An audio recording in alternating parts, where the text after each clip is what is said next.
Hello, everybody. I want to introduce you to Darryl Lynch. He is a financial advisor in Bellevue, Washington, but he helps clients all over the US. And he's going to talk about a really cool solution where a disabled person is named as a beneficiary of a retirement account, but they need to protect their public benefits. And he's going to talk about how you can protect the public benefits and save on income taxes. It's really mind-blowing. And so I asked him to come join us today. All right, Darryl, please take it away. Well, thank you.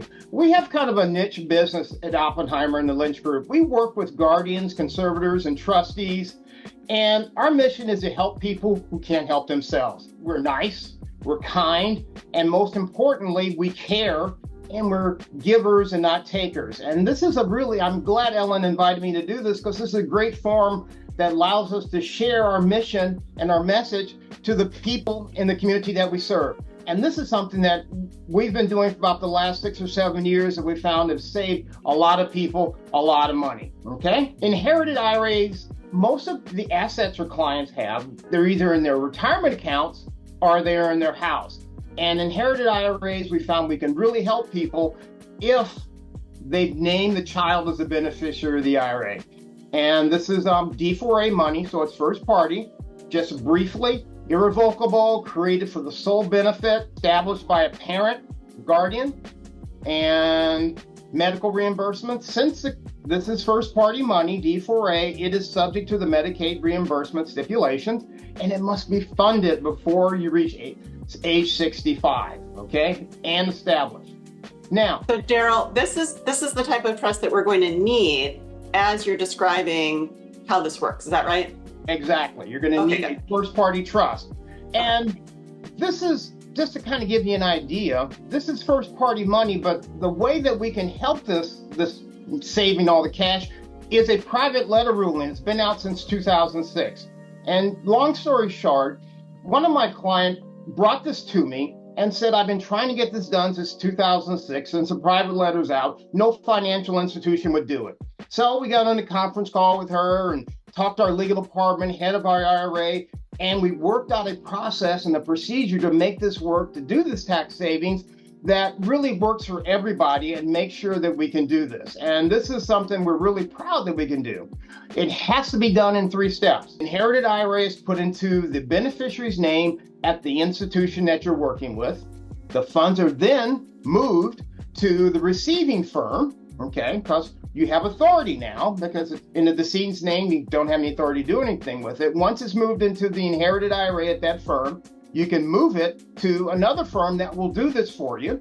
And then eventually you have to transfer this by letter of authorization. And the most critical point is into the inherited IRA special needs trust. The timing is so important. If it's not done in the 3 steps, it's a taxable event. And this is key, okay? And Darryl, I'm assuming that that timing, are you saying it needs to be done by the end of the month? Because usually that's when they look for SSI and Medicaid. It has to be done and completed by the end of the month and all within 1 calendar month. It's so important. And so here's the 3 steps, visually kind of a little model how it works. You have your original institution. It's in the decedent's name. Okay, so there's 1 account there. That's where the money is. Passes away. And typically what happens, you move it, retitle it to an inherited IRA in the child's name, and now it's in the child's social security number. Okay, the next step is, since you have authority, you can move it to the institution that's going to work with you. So it's inherited IRA to inherited IRA, like to like. And then the next step is transfer those funds into an inherited IRA S and T before the end of the month, because once it's here, and here it's in the social security number of the child, and you have to make sure that's done after the 1st of the month and completed before the end of the month. This is so critical, okay? To make this understandable, and this kind of helped me to understand it, let's look at what happens typically. In a scenario, $1 million IRA 401k, the decedent has 2 beneficiaries passing away after 2020. Beneficiaries, adult son, adult daughter, and he's 50-50, and the son is special needs, okay?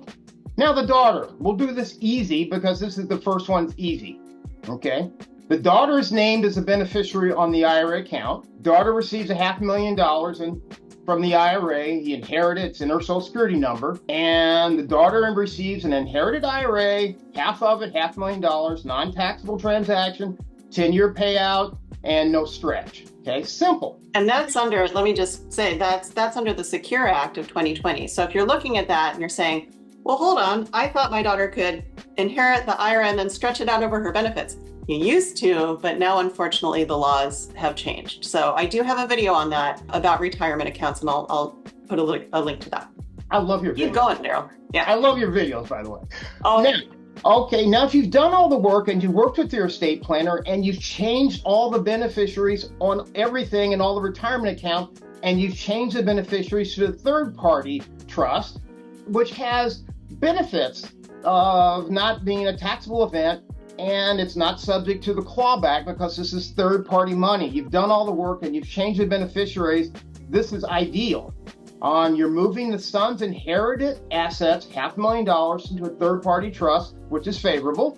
The third-party trust is created and it has its own tax ID number, and it's not a taxable event. And you're moving to third-party trust, $500,000. No Medicaid clawback, RMDs are required, any money taken out is a taxable event, distributions are taxable. That's ideal.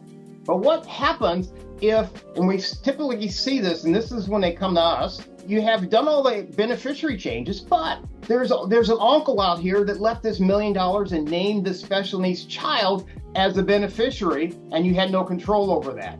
The child. Clearly, Daryl, they didn't see our video on naming special needs trusts for retirement accounts, because this is so essential, right? And especially under the Secure Act, you can get, as you mentioned, those stretch out benefits over someone's lifetime. So we love that. So this is what not to do, but if it's already been done, here's how you fix it. Yeah, if you don't, it's all bad. But the good news here, if the son is listed as a beneficiary, what are we going to do? You move the son's you move the assets into an inherited IRA, $500,000. Now it's in the child's Social Security number. And this has to be done, can be done anytime, but now you're at risk. The son inherits its IRA. Typically you take a distribution, pay about 30% taxes on this. And this is first party money, and this is a non-IRA, and you're working with $350,000 instead of $500,000. Now, how can we save that $150,000 for you? And that's the private letter ruling, and that's what it goes into. Now, here's the good news, okay? Same situation, son's listed as a beneficiary. Move the son's inherited assets into a first party. That's your goal right here, option 3. The funds pass to an inherited IRA under child Social Security number, then they're transferred to an S and T IRA via a letter of authorization. Now, how do we do that?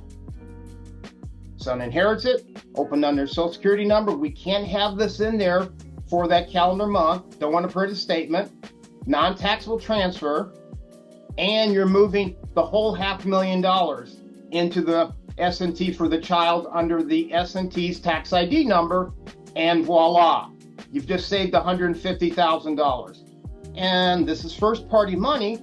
The required minimum distributions will come out, and the same S and T documents that you have for the inherited IRA can also be for the non-inherited, for the non-IRA assets.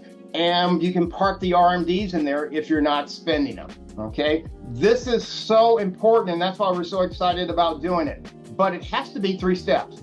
Sometimes it's hurting cats to get all the documents set up, because you have to set up an inherited IRA at the corresponding firm, an inherited IRA at the receiving firm, and an inherited IRA S&T at the receiving firm, and get all the documentation. So before the beginning of the month, you have to establish this, then you have to establish an inherited IRA and an inherited IRA S&T. Okay, before the beginning of the month. First of the month, you tell the XYZ firm, move it out of the decedent's account into the inherited IRA.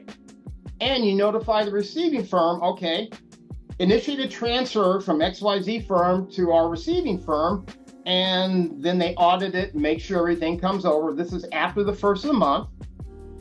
And then, before the end of the month, sign a letter of authorization, transfer the funds from the inherited IRA out of the kid's name and Social Security number into the S&T, which has its own tax ID number. And this all has to be completed all within a calendar month. At the beginning of the month, you want the account in the child's name to be 0. And the end of the month, you want the account to be 0. So it never prints a statement with that $500,000 in it. So key.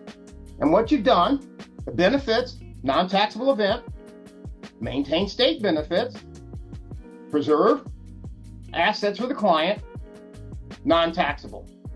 Just to give you an idea of what you're looking at here in savings, $3 million, you're saving $1 million.